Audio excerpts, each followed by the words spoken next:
Hey guys, hi, welcome back to the channel. So जैसे कि मैंने कहा था कि मैं 40th चैप्टर कंटिन्यू करवाऊँगी। ये नया चैप्टर है 40th ऑर्गेनोमेटालिक केमिस्ट्री। अब ऑर्गेनोमेटालिक केमिस्ट्री एक इम्पॉर्टेंट चैप्टर है क्योंकि इसके रिलेटेड क्वेश्चंस ज़्यादा आते हैं एग्ज़ाम में।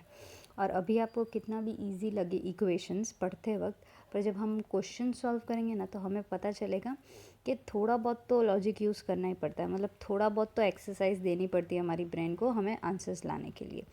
ठीक है, तो कोशिश करूँगी मैं कि आपको ये चैप्टर अच्छे से समझ में आ जाए। और अगर हमारा लक अच्छा रहे और डायरेक्ट क्वेश्चंस पूछे तो हम लोग देख ही सकते हैं कि हम लोग सॉल्व कर रहे हैं, तो हमें वो तो हेल्पफुल रहेगा ही। ठीक है, तो ऑर्गेनोमेटालिक केमिस्ट्री में हमने लास्ट चैप्टर 9th चैप्टर हमने ख़त्म किया था। उसमें हमने एकदम बेसिक्स पढ़ा था, जिसमें हमने रिग्नार्ड रिएजेंट और लिथियम वाले मेटालिक ऑर्गेनोमेटालिक रिएजेंट्स बनाए थे। तो उसका हमने यूजेस देख लिया। मेन पर्पस क्या होता है कि भाई कार्बन कार्बन नया बॉन्ड फॉर्म होता है हमारे प्रोडक्ट में। तो वो हमने 9 चैप्टर में देखा। अभी 40th चैप्टर में हम उसका एडवांस लेवल देखेंगे।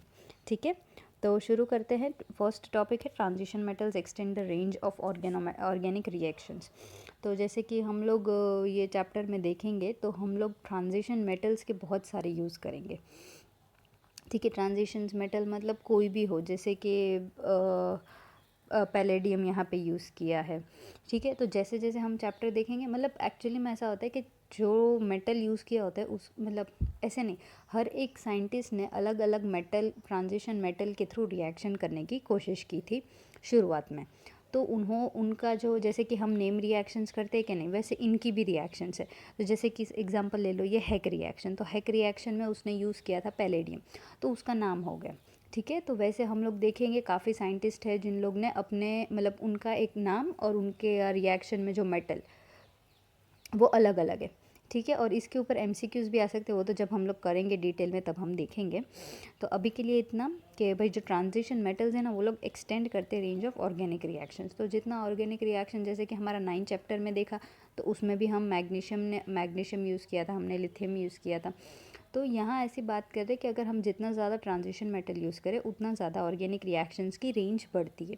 ठीक है, तो यहाँ इन्होंने एग्जांपल दे दिया, कोई एक्सप्लेनेशन नहीं है कुछ, आप लोग समझो ना समझो डजेंट मैटर, बस एक इंट्रोडक्शन जैसा एक रिएक्शन दे दिया है कि भाई हमने देख लिया है एराइल हैलाइड और उसमें हमने ऐड किया alpha beta unsaturated carbonyl compound. तो देखो यहाँ है कार्बोनिल कंपाउंड, पर यहाँ क्या होता है, आपको ये टेंशन लेने की ज़रूरत नहीं है कि भाई हमारा जो ये जो कार्बोनिल पे रिएक्शन होगा, इनॉल फॉर्म होगा, इनोलेट फॉर्म होगा, ऐसा कुछ नहीं होने वाला।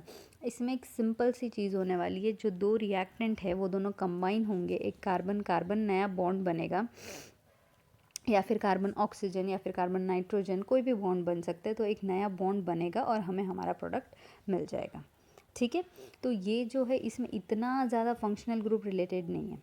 जैसे कि हमने 9 चैप्टर में देखा था कि वो थोड़ा बहुत functional groups related chapter oriented topic हो गया, चैप्टर हो गया था, क्योंकि उसमें हम लोग देख रहे थे कि कौन सा, जैसे कि एक फंक्शनल ग्रुप है तो वो दूसरे फंक्शनल ग्रुप में कन्वर्ट हो रहा है। ठीक है, यहाँ यूजुअली हम देखेंगे कि दोनों जो मॉलिक्यूल्स है, दोनों जो स्ट्रक्चर है, कैसे कंबाइन होते हैं। और इसका अच्छा यूज़ हमने वो 9th चैप्टर में लास्ट में देखा था कि अगर हमें एक हार्मोन हमने देखा था और एक एंजाइम देखा था आई गेस, जिसमें बहुत सारे लंबी कार्बन चेन थी, आई गेस 20 कार्बन जितने की बड़ी एक लंबी चेन थी। तो उसमें आधे जो बॉन्ड्स थे वो हमने ऑर्गेनोमेटालिक के थ्रू बनाए। तो कभी भी ऐसा हम लोग को देखो, ह्यूमन बॉडी में कॉम्प्लिकेटेड स्ट्रक्चर्स तो आते ही है, तो कभी भी हमें ऐसे कॉम्प्लिकेटेड स्ट्रक्चर आए और हमें कभी लैब में बनाना पड़े, तो पहला कोशिश ये कर लेते हैं उन लोग कि जो पार्ट बाय पार्ट स्ट्रक्चर को तोड़ेंगे, मतलब ब्रेक डाउन करेंगे, वो भी theoretically. Okay, theoretical break down करके कोशिश करेंगे कि पहले वो दोनों कंबाइन हो रहे, तो वो एक ईजीएस्ट मेथड है। ठीक है, तो ये एक बहुत कन्वीनियंट और इजी मेथड है मॉलिक्यूल्स बनाने के लिए, इसलिए इसे ज़्यादा प्रेफरेंस देते हैं। और आप लोग देखोगे भी कि ऑर्गेनोमेटालिक के क्वेश्चंस भी ज़्यादा पूछे जाते हैं एग्ज़ाम्स में। सो ये पहला रिएक्शन है, और इसमें तो थियोरी है, आगे का जो फर्स्ट वीडियो बनने वाला है वो थियोरी बनेगी। The most useful organometallic reagents are those in which the metal acts catalytically. Metal acts catalytically मतलब कि कैटालिटिक मतलब क्या फंक्शन होगा उसका, it takes part in the reaction to speed the process. अभी हम लोग ने ये डेफिनेशन पढ़ी कि it does not take part in the reaction and और वो खाली स्पीड बढ़ाते, पर एक्चुअली में ऐसा नहीं होता है। वो पार्ट लेता है रिएक्शन में, जैसे कि हमारा इंटरमीडिएट बनता है या फिर कुछ भी हमारा रिएक्शन में पार्ट लेता है, but at the end of the reaction we get it back, मतलब वो अलग हो जाता है हमारे रिएक्टेंट या इंटरमीडिएट से और हमें वापस मिल जाता है। तो इसका मतलब ये नहीं कि it does not take part in the reaction and it speeds the rate of the reaction. Definition catalyst का क्या है कि it takes part in the reaction but we get it back at the end of the reaction. ठीक है, हमें reaction ख़त्म होने के बाद वो वापस मिल जाता है। सो ये वही है कि भाई जो कैटालिटिक है, जो मेन ट्रांजिशन मेटल है उसका काम क्या है, द मेटल एक्ट्स कैटालिटिकली। ठीक है, तो आगे देख लेते। तो आगे है तो 18 इलेक्ट्रॉन रूल। ठीक है, अब ये 18 इलेक्ट्रॉन रूल आप लोगों को काफ़ी आएगा। तो उसके लिए है ना, ये ऑर्गेनोमेटालिक में वो एक मेन बोलते हैं ना, एक बेस जैसा है कि मॉलिक्यूल्स जो है उसकी स्टेबिलिटी 18 इलेक्ट्रॉन रूल अगर वो फॉलो कर रहा है तो उसकी स्टेबिलिटी अच्छी है, और अगर वो फॉलो नहीं कर रहा है तो उसकी स्टेबिलिटी अच्छी नहीं है। तो अब मुझे नहीं पता आपने कितना पीरियोडिक टेबल याद रखा है, बट आप लोग को ये जो पार्ट है ये याद रखना पड़ेगा। किसके लिए?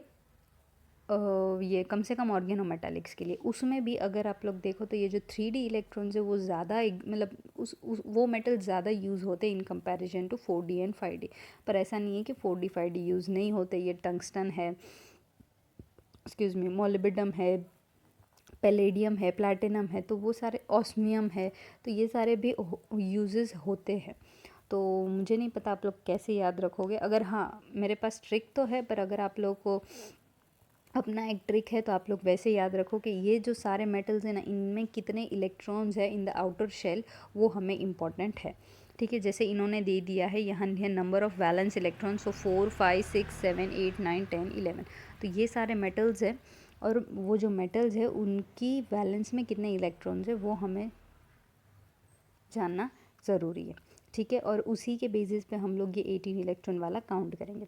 तो हम लोग क्या करने वाले होते हैं, हमारा मेटल का वैलेंस इलेक्ट्रॉन्स प्लस जो लिगेंड है, लिगेंड मतलब उसके साथ जो जॉइंट होने वाला है, तो वो जो लिगेंड है वो जब वो कितने इलेक्ट्रॉन्स डोनेट कर रहा है, ठीक है, तो उसका टोटल करके फिर हम लोग बाद में हम लोग क्या करेंगे, कैलकुलेट 18 इलेक्ट्रॉन पहुंच रहा है, अगर वो 18 तक पहुंचे तो दैट इज़ स्टेबल, और अगर वो 18 से कम हो या ज़्यादा हो तो वो स्टेबल नहीं है। ठीक है, अब मैं एक क्वेश्चन पूछूँ आप लोग को। तो अगर मुझे रिएक्शंस चाहिए, ठीक है, अगर मेरे को ऑर्गेनोमेटालिक में रिएक्शंस करने हैं, ठीक है, तो आप क्या बोलते हो कि क्या प्रेफरेबल है, उसको 18 इलेक्ट्रॉन रूल फॉलो करना चाहिए या नहीं करना चाहिए? तो देखो, मैंने क्या बोला था कि 18 इलेक्ट्रॉन मतलब क्या हो रही है कि भाई वो स्टेबल मॉलिक्यूल है। अगर वो 18 इलेक्ट्रॉन रूल फॉलो कर रहा है तो वो एक स्टेबल मॉलिक्यूल है। पर अगर मुझे रिएक्शंस चाहिए, मतलब अगर मैं चाहती हूँ कि अगर मेरा रिएक्टेंट रिएक्ट करे, तो उसके लिए मेन क्राइटेरिया क्या होना चाहिए कि हमारा रिएक्टेंट स्टेबल नहीं होना चाहिए। ठीक है ना, क्योंकि अगर स्टेबल हुआ इसका मतलब उसकी रिएक्टिविटी है वो कम होगी। ठीक है, आप लोग देखो कि स्टेबिलिटी जितनी ज़्यादा होगी, ठीक है, उतनी कम उसकी रिएक्टिविटी होगी। ठीक है, अगर मैं बोलूँ कि ये मेरा जो मॉलिक्यूल है वो बहुत ज़्यादा स्टेबल है, इसका मतलब स्टेबल है मतलब वो जो मॉलिक्यूल है वो ना कुछ चेंजेस करना चाहता है अपना में, ना उसको कोई लिगेंड देना है या तो ना उसको कुछ एक्सेप्ट करना है। ठीक है, तो इसका मतलब अगर मैं बोलूँ कि स्टेबिलिटी हाई है, इसके मतलब क्या हुआ, उसकी रिएक्टिविटी क्या होगी, लेस होगी। ठीक है, तो वैसा ही होता है। तो मैंने क्या बोला कि मेरा जो मतलब मॉलिक्यूल है अगर 18 इलेक्ट्रॉन रूल फॉलो कर रहा है, इसका मतलब उसकी स्टेबिलिटी अच्छी है, इसका मतलब उसकी रिएक्टिविटी कम होगी। पर अगर मुझे मतलब कोई भी रिएक्शन करनी हो तो मैं चाहूँगी कि मेरा जो रिएक्टेंट है वो स्टेबल ना हो। हाँ, मेरा प्रोडक्ट ज़रूर स्टेबल होना चाहिए क्योंकि मुझे वो चाहिए, मतलब वो मुझे ऑब्टेन करना है, पर मेरा रिएक्टेंट स्टेबल नहीं होना चाहिए। मैं चाहती हूँ मेरा रिएक्टेंट रिएक्टिव होना चाहिए कि वो रिएक्शन स्पीड में कर सके। ठीक है, तो इसका मतलब देखो, अगर मेरा रिएक्टेंट 18 इलेक्ट्रॉन रूल फॉलो ना करे, मतलब जैसे कि सपोज़ यहाँ इन लोग ने दिया है कि 16 इलेक्ट्रॉन रूल, ठीक है, इसका मतलब उसके पास अभी मेरा जो रिएक्टेंट है उसके पास 16 इलेक्ट्रॉन्स है। अब मैं रिएक्शन करूँगी, 2 लिगेंड ऐड करूँगी या 4 लिगेंड निकालूंगी, जो भी करूँगी उससे क्या होगा, मैं अपना रिएक्शन कम स्टेबिलिटी से हाई स्टेबिलिटी के तरफ जाने की कोशिश करूँगी। जैसे कि मेरा प्रोडक्ट है वो 18 इलेक्ट्रॉन है, मतलब मैंने कितने 2 इलेक्ट्रॉन यहाँ बीच में से ऐड किए, ठीक है, चलो एक मैंने कार्बन मोनोऑक्साइड ऐड कर दिया तो वो 2 इलेक्ट्रॉन्स देता है, तो वो 6 इलेक्ट्रॉन में 2 इलेक्ट्रॉन, सॉरी 16 में 2 इलेक्ट्रॉन, मतलब 18 इलेक्ट्रॉन मेरे हो गए प्रोडक्ट के। इसका मतलब मेरा रिएक्शन अभी अच्छे से होगा, क्यों, क्योंकि मेरा रिएक्टेंट लेस स्टेबल था जबकि मेरा प्रोडक्ट है वो हाईली स्टेबल है। तो ये ड्राइविंग फोर्स है क्या, कि प्रोडक्ट की स्टेबिलिटी ज़्यादा होनी चाहिए पर हमारे रिएक्टेंट की स्टेबिलिटी ज़्यादा नहीं होनी चाहिए, ठीक है। तो ये जो है रिएक्शन, जैसे कि यहाँ इन लोग ने और ये मॉलिक्यूल्स दिखा, ये हमारा क्रोमियम है वो क्या है, as a transition metal act करेगा। ये जो 3 कार्बन मोनोऑक्साइड वो एज अ लिगेंड, ये जो बेंजीन है वो as a ligand, phenyl ring ligand की तरह एक्ट करेगा, ठीक है। तो इसको लिखना हो तो ये कैसे होगा, क्रोमियम CO3 और फिनाइल, ठीक है। तो ये क्या है, हमारा ऑर्गेनोमेटालिक कंपाउंड, ठीक है। अब तो वैसे ही अभी हम लोग इसमें इलेक्ट्रॉन रूल कैसे फॉलो करेंगे वो देखेंगे हम लोग आगे। और ये देखो, ये एक 16 इलेक्ट्रॉन कॉम्प्लेक्स है, तो ये 16 क्या है, मिथाइल MECN, ठीक है, और वो ट्वाइस है, और किस पे अटैक है, पैलेडियम पे, ठीक है। तो वो हम लोग देखते हैं कि भाई किसके कौन कितना इलेक्ट्रॉन्स देते, पर अभी के लिए आप लोग ये देखो कि 18 इलेक्ट्रॉन कॉम्प्लेक्स और एक 16 इलेक्ट्रॉन कॉम्प्लेक्स। नेक्स्ट टॉपिक आता है कि ligands can be attached in different face. Obviously अभी देखो हमारा इन ऑर्गेनोमेटालिक का है ना, रिएजेंट का स्ट्रक्चर कैसा होगा, एक मेटल होगा, मेटल के साथ अपने लिगेंड अटैच हो गए, ठीक है। अब ये मैटर नहीं करता कौन सा लिगेंड, क्योंकि लिगेंड है ना, हम लोग देखेंगे कि वो बहुत सारे होते हैं, ठीक है। अब ये तो इसमें लिखा नहीं है पर मैं ये बता दूं कि जो यूजुअली हम लोग मेटल को क्या बोलते हैं, ल्यूइस एसिड बोलते हैं, और हमारा लिगेंड है उसको हम लोग क्या बोलते हैं, ल्यूइस बेस बोलते हैं। क्यों, क्योंकि ये इलेक्ट्रॉन्स देता है और ये इलेक्ट्रॉन्स, मेटल है वो उसके पास से इलेक्ट्रॉन्स लेता है जनरली, ठीक है। सो मैं कहाँ थी, हाँ, ligands can be attached in many different face. तो हम लोग देख सकते हैं कि हमारा जो मेटल है उसके साथ ये जो लिगेंड है ना वो बहुत अलग अलग तरीके से अटैच हो सकता है। तो एक जो उसका अटैचमेंट है उसको हम लोग एक टर्म यहाँ इन लोग ने इंट्रोड्यूस किया, हैप्टिसिटी, ठीक है। अब हैप्टिसिटी मतलब क्या पता है, कि कितने नंबर ऑफ कार्बन्स हमारे मेटल के साथ अटैच्ड है, that is hapticity, as simple as that. देखो कैसे, अब मैंने बोला हैप्टिसिटी मतलब मैंने बोला number of carbons attached to metal, okay.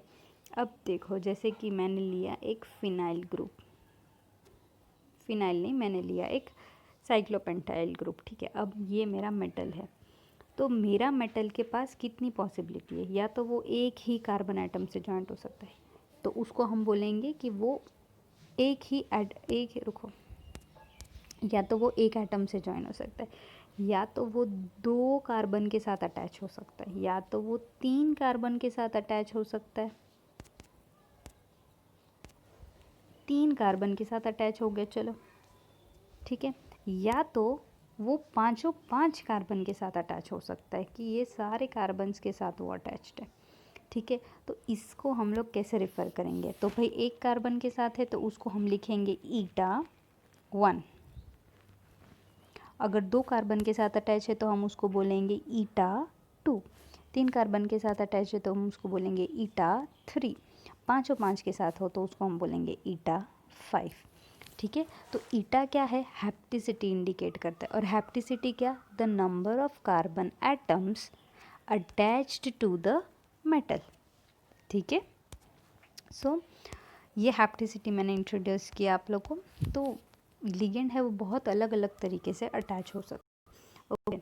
अब आता है सिग्मा कॉम्प्लेक्स और पाई कॉम्प्लेक्स। देखो सिग्मा मतलब एज सिंपल एज दैट कि भाई एक सिंगल बॉन्ड प्रेजेंट है हमारे मेटल और वो जो भी कार्बन है या लिगेंड है तो उसके बीच में, ठीक है। पाई कॉम्प्लेक्स क्या होता है?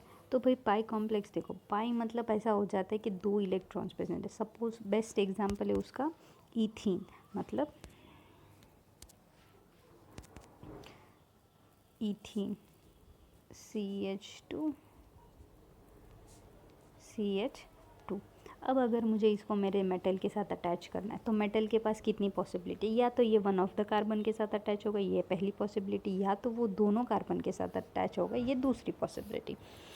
तो अगर एक ही के साथ अटैच हुआ तो मैंने क्या बोला, कोई प्रॉब्लम ही नहीं है, वो होगा एक सिग्मा कॉम्प्लेक्स, मतलब एक सिग्मा बॉन्ड फॉर्म करेगा मेटल और कार्बन के साथ। पर अगर वो दोनों कार्बन के साथ अटैच है तो वो क्या फॉर्म करेगा, पाई कॉम्प्लेक्स। पाई कॉम्प्लेक्स क्यों? क्योंकि यहाँ पाई बॉन्ड के साथ वो बनाएगा बॉन्ड। अब देखो पाई बॉन्ड, जो पाई कॉम्प्लेक्स है उसको दिखाने के कितने तरीके हैं। तो आप इतने सारे फॉर्म में खाली ये जो चीज़ है, तो हमारा जो ईथीन मॉलिक्यूल था उसको आप रिप्रेजेंट कर सकते हो, ठीक है। तो ये अलग अलग फॉर्म है रिप्रेजेंट करने के, ठीक है। अब देखो यहाँ इन्होंने लिया एलाइल कॉम्प्लेक्स, तो जो मैंने आप लोग को अभी पिछला वीडियो में पिछले पेज पे समझा है वही था। ये ईटा 1 क्योंकि एक कार्बन से अटैच्ड है, ईटा 3 मतलब ये मेटल 3 कार्बन के साथ बॉन्ड बना रहा है, ईटा 5 मतलब ये जो मेटल है वो 5 कार्बन के साथ बॉन्ड बना रहा है। ईटा मतलब क्या, हैप्टिसिटी। हैप्टिसिटी मतलब क्या, number of carbon atoms of the ligand attached to the metal. Carbon atoms ने कितने number of carbon atoms ligand के हमारे मेटल से अटैच्ड है उसको हम बोलेंगे हैप्टिसिटी, ओके।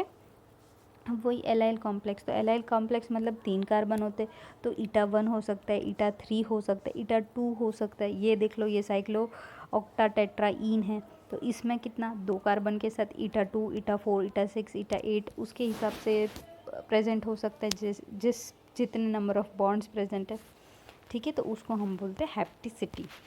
और ओके, तो अभी हम वो बॉन्ड कैसे फॉर्म होता है वो हमने टॉपिक ख़त्म करके अब आते हैं हम लिगेंड। तो भाई कैसे कितने लिगेंड होते हैं, ठीक है। अच्छा ये एक देख लो, ये एक डेफिनेशन है, if the complex overall total is less than 18 electron तो इट इज़ कॉल्ड कोऑर्डिनेटिवली अनसैचुरेटेड। मतलब अगर वो 18 इलेक्ट्रॉन से कम है उसमें मॉलिक्यूल में इलेक्ट्रॉन्स तो उसको हम बोलेंगे कोऑर्डिनेटिवली अनसैचुरेटेड। और अगर है सारे 18 इलेक्ट्रॉन उसको हम बोलेंगे कोऑर्डिनेटिवली सैचुरेटेड।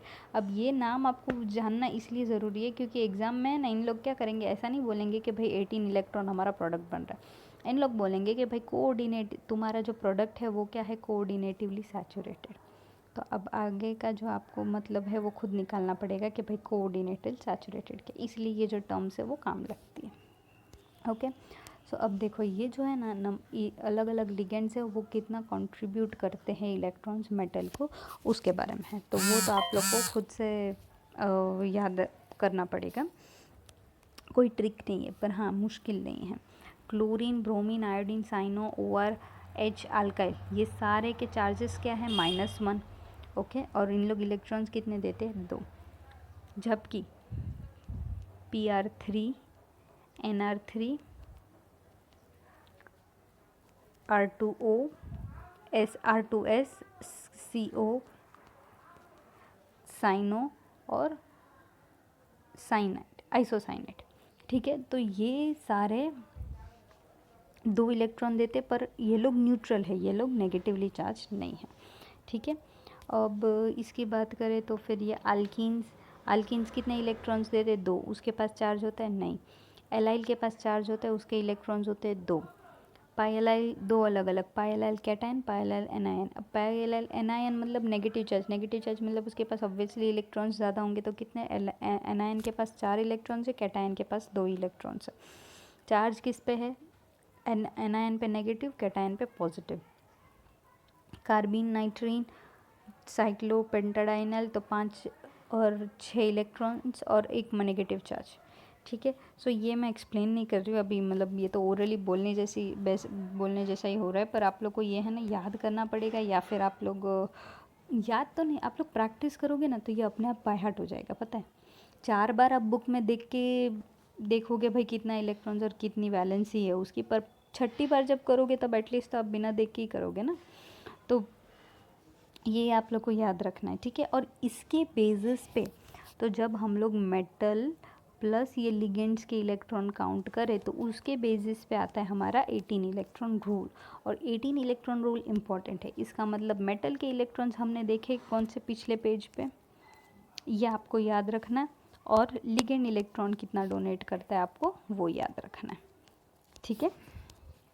सो ये आप लोग पे डिपेंड करेगा तो कैसे याद रखो। कोई ट्रिक की ज़रूरत नहीं है, आप लोग क्वेश्चन सॉल्व करो आप लोग को आ जाएगा, ठीक है। तो इन्होंने ना देखो हमें इलेक्ट्रॉन्स काउंट करके दिखाया। अब आप लोग पीछे पेज में देखोगे तो पैलेडियम के कितने इलेक्ट्रॉन्स है, 10 इलेक्ट्रॉन्स। और पीपीएच थ्री मतलब पीआर3 में इंक्लूडेड है, तो पीआर3 कितने इलेक्ट्रॉन्स, एक पीआर3 2 इलेक्ट्रॉन्स दे रहे हैं। तो इसका मतलब टोटल काउंट करोगे तो कितना इलेक्ट्रॉन्स हुआ, 18 इलेक्ट्रॉन्स हुआ। सेम इसका काउंट करो। तो फेरोसिन है, तो फेरोसिन में क्या होगा, हमारा जो आयन है वो 2 साइक्लोपेंटाडाइनाइल स्ट्रक्चर के साथ अटैच, दोनों के इलेक्ट्रॉन कंट्रीब्यूशन 6, आयन का होता है 8, पर ये दोनों के चार्ज के वजह से आयन का ऑक्सीडेशन स्टेट हुआ 2, तो इसका मतलब 2 निकलेंगे और 6 इलेक्ट्रॉन्स, तो टोटल हुए 18 इलेक्ट्रॉन्स। इसका खुद से कैलकुलेट करो, 16 इलेक्ट्रॉन्स आएगा, ओके। सो ये इन्होंने दिखाया है कि कैसे कैलकुलेट करना हमारे 18 electron. Electron counting helps to explain the stability of the metal complex, ये अभी हमने समझा, ठीक है, क्योंकि how is the 18 electron rule हमें स्टेबिलिटी के बारे में समझाता है, ठीक है। अब आता है the oxidation state of metals in complexes. तो भाई oxidation state of metals in complexes का मतलब क्या होगा, तो इसमें इन लोग ये कह रहे हैं कि देखो जैसे हमारा लिगेंड पे चार्ज वेरी करता है वैसे हमारा मेटल का है वो ऑक्सीडेशन स्टेट भी वेरी करता है, ठीक है। तो आप लोग ध्यान दोगे तो आप लोग को पता चलेगा कि you can either say that ferrocene is an F2 complex और F0 एज एन 8 इलेक्ट्रॉन्स। तो इसका मतलब, ठीक है, अब मैं बोलूँ कि ये जो साइक्लोपेंटाडाइनाइल है उसके पास सिर्फ 5 इलेक्ट्रॉन्स है और इसके पास सिर्फ 5 इलेक्ट्रॉन्स है, तो हमारा Fe के पास चला, ये मैंने न्यूट्रल मोड में किया, क्यों किया, क्योंकि देखो इसके पास 6 इलेक्ट्रॉन्स थे और माइनस चार्ज था, तो मैंने न्यूट्रल मेथड क्या ट्राई किया, मैंने किया 6 और -1 मतलब टोटल मैंने 5 इलेक्ट्रॉन्स काउंट कर दिए। ओवरऑल में से 2 इलेक्ट्रॉन जाए या इंडिविजुअली 2 जाए, ठीक है, तो उसमें अगर मैं करूँ तो न्यूट्रल मेथड से, तो इसमें 5 इलेक्ट्रॉन, इसमें 5 इलेक्ट्रॉन, इसके 8 इलेक्ट्रॉन हुआ, टोटल कितना 18 इलेक्ट्रॉन हुआ। तो उसमें ऑक्सीडेशन स्टेट ऑफ मेटल क्या होगा, 0 होगा, क्योंकि हमने चार्ज ऐड नहीं किया, हमने जो साइक्लोपेंटाडाइनाइल का चार्ज था वही हटा के हमने न्यूट्रल मेथड यूज़ किया। न्यूट्रल मेथड में क्या होगा, हमारा जो नेगेटिव चार्ज था इसको हमने इंडिविजुअली मतलब लिगेंड का चार्ज को हमने पहले कट आउट कैंसिल आउट कर दिया और फिर हमने उसको मेटल के चार्ज मतलब मेटल में इंक्लूड किया, ठीक है। तो जो ऑक्सीडेशन स्टेट ऑफ मेटल है वो वेरी करेगा जब कैसे हम लोग लिगेंड को कंसिडर करते हैं। अगर आप लोग लिगेंड की नेगेटिविटी को कंसिडर करो तो वो ऑक्सीडेशन स्टेट उसकी कम आएगी। अगर आप उसका नेगेटिविटी को हटा के मतलब इसके इलेक्ट्रॉन्स के साथ अगर आप मैनेज कर लो तो उसका मैं जो ऑक्सीडेशन स्टेट ऑफ मेटल है वो क्या आएगा, आयन का 0 आएगा, ठीक है। तो इन लोग ने वही बताया कि जो इलेक्ट्रॉन्स का जो ये है लिगेंड के इलेक्ट्रॉन्स और वो सब कॉम्प्लेक्सेस से उससे हमारे मेटल के ऑक्सीडेशन स्टेट पे भी फ़र्क पड़ता है। Bonding and reactions in transition metal complexes, तो भाई ये तो हमने देखा, थोड़ा और देखेंगे। सबसे पहला जो एकदम सिंपल है, मेटल और लिगेंड का सिग्मा कॉम्प्लेक्स, ठीक है। अब मेटल और लिगेंड मतलब डायरेक्ट जो बॉन्ड, जैसे कि सपोज़ कर लो कार्बन के साथ बनाया या साइनों के साथ बनाया, या फिर हमने देखा कि भाई हमारे साइक्लोपेंटाडाइनाइल स्ट्रक्चर के साथ बनाया पर सिंगल एक ही कार्बन एटम से आया, तो ईटा 1 बोलेंगे हम लोग उसको, और हम लोग क्या करेंगे उसको सिग्मा बॉन्ड। मतलब अगर कार्बन और एक ही एटम ऑफ द लिगेंड, एक एटम ऑफ द लिगेंड के बीच में अगर बॉन्ड बन रहा है उसको हम बोलेंगे सिग्मा कॉम्प्लेक्स, ठीक है। और नेक्स्ट आता है ये पाई वाला, तो देखो पाई नहीं, इसमें आता है बैक बॉन्डिंग वाला कॉन्सेप्ट। तो देखो बैक बॉन्डिंग वाला कॉन्सेप्ट है ना बहुत एक इम्पॉर्टेंट है, और बैक बॉन्डिंग हमारे कार्बोनिल के लेंथ पे कैसे है ये करता है, इफ़ेक्ट करता है, वो भी आएगा, तो वो तो डिटेल में हमें आएगा। पर अभी के लिए हमें सिर्फ इतना पता है कि देखो ये हमने बोला कि जो हमारा जो मेटल और लिगेंड का बॉन्ड है, मेटल और लिगेंड का बॉन्ड है, तो मैंने क्या बोला, ये ल्यूइस बेस, ये ल्यूइस एसिड, तो क्या होगा, जो लिगेंड है वो इसको इलेक्ट्रॉन्स देगा। कभी कभी ऐसा भी होता है कि लिगेंड के पास एकदम इलेक्ट्रॉन्स ख़त्म हो जाते हैं और मेटल जो है वो इलेक्ट्रॉन्स लिगेंड को भी देते हैं, तो इसका मतलब इसको क्या बोलेंगे, बैक बॉन्डिंग हुआ। This is simple bonding between हमारा लिगेंड और हमारे मेटल के बीच में, वो है सिंपल बॉन्डिंग। पर अगर हमारा मेटल भी अगर लिगेंड के साथ इलेक्ट्रॉन्स शेयर करे, उसको हम बोलेंगे बैक बॉन्डिंग। ठीक है, वो कब पॉसिबल है, ligand appropriate such as spice, अरे ligand orbitals of appropriate symmetry such as pi star orbitals जब एम्प्टी हो लिगेंड के, तो ये पॉसिबल है बैक बॉन्डिंग। उससे हमारे कार्बोनिल पे क्या फ़र्क पड़ेगा पता है, direct evidence for this back bonding नहीं, वो तो बाद में, पहले आपको पता होना चाहिए कि भाई इसका प्रूफ कैसे मिला।